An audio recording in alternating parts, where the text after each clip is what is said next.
नमस्कार विद्यार्थी मित्रांनो, विनायक क्लासेसमध्ये आपल्या सर्वांचे स्वागत आहे. आज आपण नवीन चॅप्टरची सुरुवात करणार आहोत. त्याचं नाव आहे क्वाड्रॅटिक इक्वेशन. हा अल्जेब्रामधील चॅप्टर नंबर 2 आहे. आता हे क्वाड्रॅटिक इक्वेशन म्हणजे नक्की असतं तरी काय? तर याची पुस्तकामध्ये डेफिनेशन आहे, an equation which involves only one variable and maximum index of that variable is 2, then it is called as quadratic equation. म्हणजे सोप्या भाषेत सांगायचं झालं तर असं इक्वेशन ज्याच्यामध्ये फक्त ओनली वन व्हेरिएबल आहे, जे एक्स असेल, वाय असेल, ए असेल, बी असेल, काही असू द्या, बरोबर, आणि त्याची मॅक्झिमम इंडेक्स पाहिजे 2, अशा टाईपच्या इक्वेशनला आपण म्हणतो क्वाड्रॅटिक इक्वेशन. बरोबर. आपण त्याचा अगोदर जनरल फॉर्म पाहूया. जनरल फॉर्म किंवा ह्याला काही ठिकाणी स्टँडर्ड फॉर्म असंही म्हणतात. स्टँडर्ड फॉर्म काय आहे तो? A X square plus B X plus C is equal to 0. ax square plus bx plus c is equal to 0, where a, b and c are real numbers. काय आहेत? a, b, c आहेत real numbers and a is not equal to 0. a 0 नाही पाहिजे, बाकी सगळे real numbers पाहिजेत. बरोबर.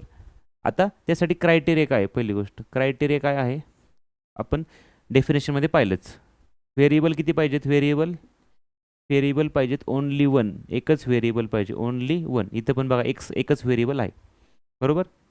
आणि maximum index of variable, maximum index of variable, नुसतं मॅक्झिमम इंडेक्स लिहिलं तरी चालेल. मॅक्झिमम इंडेक्स किती पाहिजे? 2 पाहिजे. ह्या दोन कंडिशन सॅटिस्फाय झाल्या तर आपण त्या इक्वेशनला क्वाड्रॅटिक इक्वेशन म्हणतो.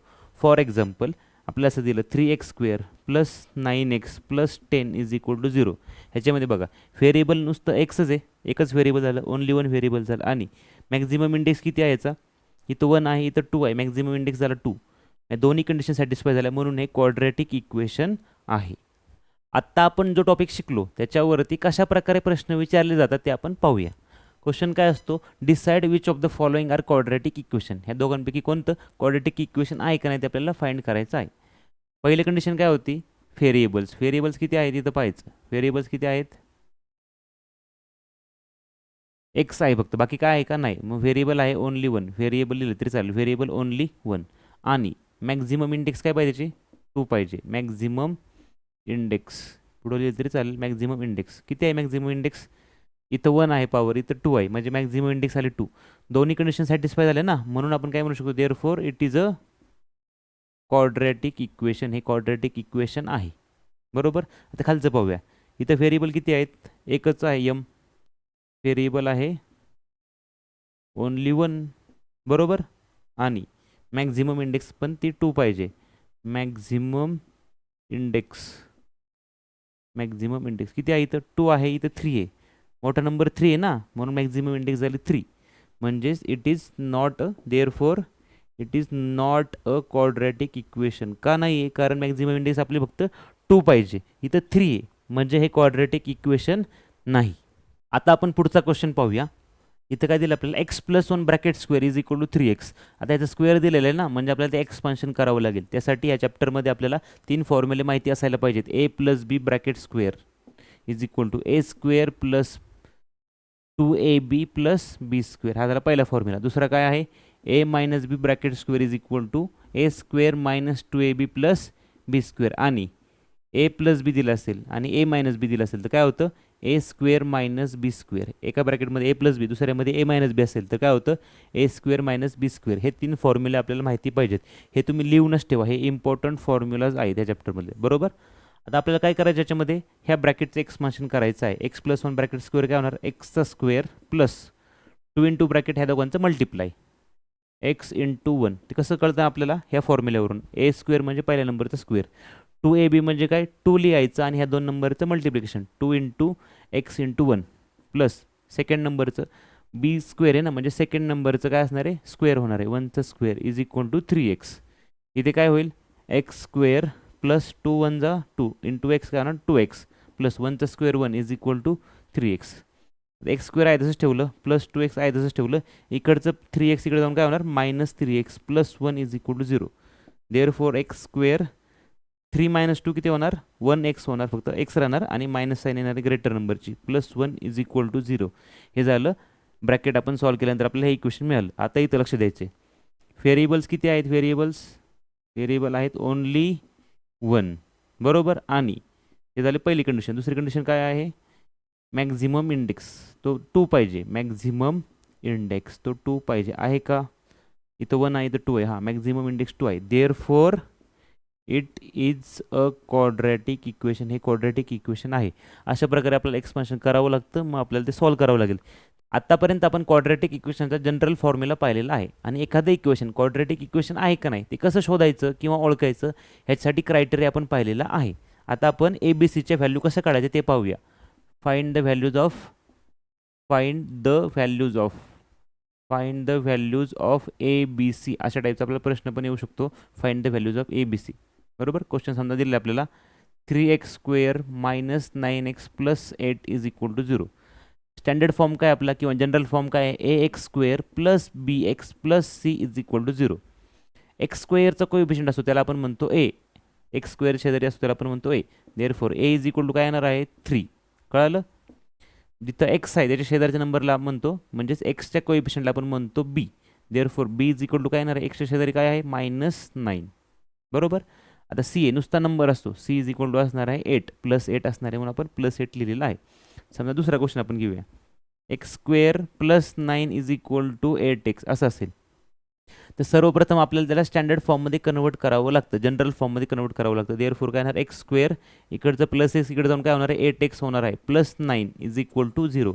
हे झालं त्याचं general form. ax² + bx + c = 0, बरोबर.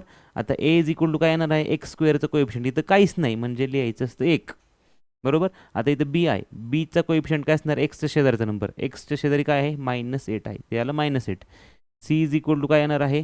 +9 येणार आहे. मग इथं लिहायचं आपण फक्त 9, बरोबर. अशा प्रकारे आपण जे इक्वेशन दिलेलं आहे त्याला आपण स्टँडर्ड फॉर्ममध्ये कन्वर्ट करून त्याच्यापासून ABCच्या व्हॅल्यूज आपण फाइंड करू शकतो. आता आपण पुढचा टॉपिक पाहूया, रूट्स ऑफ क्वाड्रॅटिक इक्वेशन. काय आहे topic? Roots of quadratic equation. त्याला सोल्युशन असंही म्हणतो आपण. रूट्स किंवा सोल्युशन अशी दोन नावं आहेत. समजा आपल्याला एक इक्वेशन दिले x² + 4x + 4 = 0, बरोबर. समजा आपल्याला एक्सची एखादी व्हॅल्यू दिली -2, ते त्याचं रूट आहे का नाही कसं फाइंड करणार आपण? ती व्हॅल्यू आपण एक्सच्या जागी टाकायची आणि त्याचं आन्सर 0 आलं तर ते त्याचं रूट आहे, नाहीतर नाही. फॉर एक्झाम्पल समजा x आपल्याला दिलं -2, बरोबर. आता ही व्हॅल्यू या इक्वेशनमध्ये टाकायची, त्याचं आन्सर 0 आलं तर -2 हे या इक्वेशनचं रूट किंवा सोल्युशन आहे, नाहीतर नाही.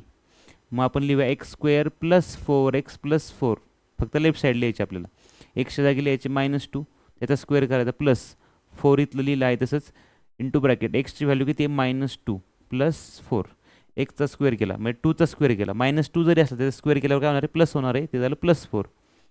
प्लस मायनस काय होणार? -4 × 2 = 8 +4. आता 4 + 4 काय होणार? 8 आणि इकडचं -8. किती झालं? 8 - 8 0. आता हे इक्वेशन सॉल्व्ह केल्यानंतर म्हणजे ही x -2 ही व्हॅल्यू आपण एक्सच्या जागी टाकल्यानंतर आन्सर आलं 0.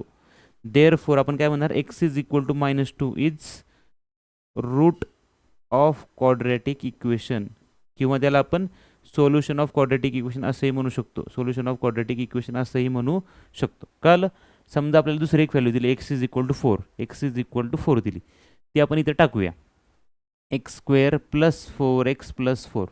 एक्सच्या जागी लिहायचे 4, 4चा स्क्वेअर प्लस 4 इंटू ब्रॅकेट 4 + 4. काय होईल 4चा स्क्वेअर? 16 + 4 4 = 16 + 4.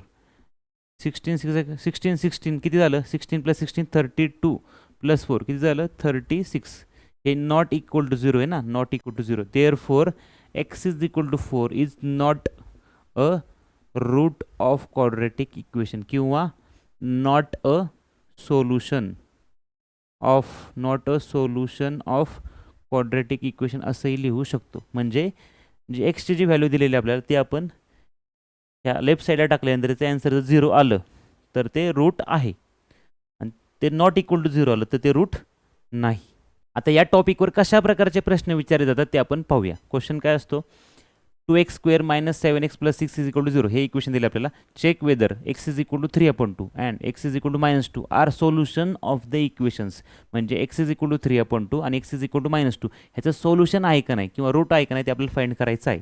मग पहिलं काय करणार आपण एक्स इज इक्वल टू घेऊया 3/2 ही व्हॅल्यू आपण ह्या पॉलिनॉमियलमध्ये टाकायची 2x² मायनस 7x प्लस 6 आपण घेऊया बरोबर फक्त लेफ्ट साईड घ्यायची आहे मग एक्सच्या जागी काय लिहायचे आपल्याला 3/2 2 into bracket 3/2 bracket square minus 7 इथला आहे तसंच इंटू ब्रॅकेट्स एक्सच्या जागी लिहायचे 3/2 प्लस 6 काय करायचं आता 2 आहे तसंच ठेवायचं 3चा स्क्वेअर होणार 9 2चा स्क्वेअर होणार 4 मायनस आता इथं काय 2ने 7ला डिवाइड होणार नाही मग आपण काय करूया 7 3 करूया 7 3 होणार 21/2 प्लस 6 आता इथं काय होईल 2ने 4ला डिवाइड होऊ शकतं ना 2 1 2 2 2 4 मग काय राहिलं 9 1 9/2 मायनस 21/2 प्लस 6 बरोबर ह्या तिघांची ॲडिशन करायची असेल तर आपल्याला डिनॉमिनेटर इक्वल पाहिजे 6ला डिनॉमिनेटर काय नाही म्हणजे आपण काय करू त्याला 2ने मल्टिप्लाय करूया तर डिनॉमिनेटर 1 असतो ना मग आपण ह्याला पण 2ने मल्टिप्लाय करूया ह्याला पण 2ने मल्टिप्लाय करूया म्हणजे सगळ्याचा डिनॉमिनेटर झाला 2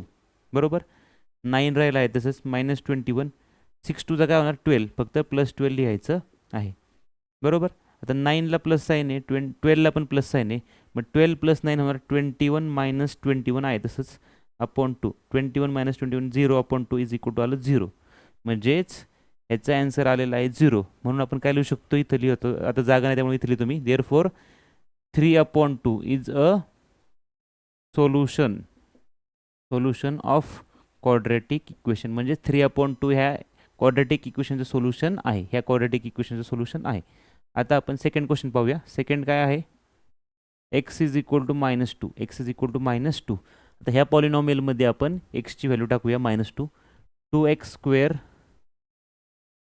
मायनस 7x प्लस 6 हे 0 यायला पाहिजे तर ते रूट असणार नाहीतर नसणार 2 इंटू ब्रॅकेट 2 -2 आहे ना ते लिहिलं आहे तसं त्याचा स्क्वेअर करायचं आहे बरोबर एक्सच्या जागी -2 लिहिलं त्याचा स्क्वेअर आहे म्हणून स्क्वेअर केला -7 इंटू ब्रॅकेट एक्सच्या जागी लिहायचे -2 प्लस 6 2 लिहिलं आहे तसंच -2 जरी असला तरी त्याचा स्क्वेअर काय होणार आहे +4 होणार आहे आपल्याला माहिती झालेलं आता मायनस मायनस होणार +7 2 14 प्लस 6 2 4 काय होणार 8 प्लस 14 प्लस 6 किती होणार 20 20 प्लस 8 काय होणार 28 हे झालं 28 हे इक्वल टू 0 आहे का हे नॉट इक्वल टू 0 आहे मग आपण काय लिहू शकतो therefore x is equal to -2 is not a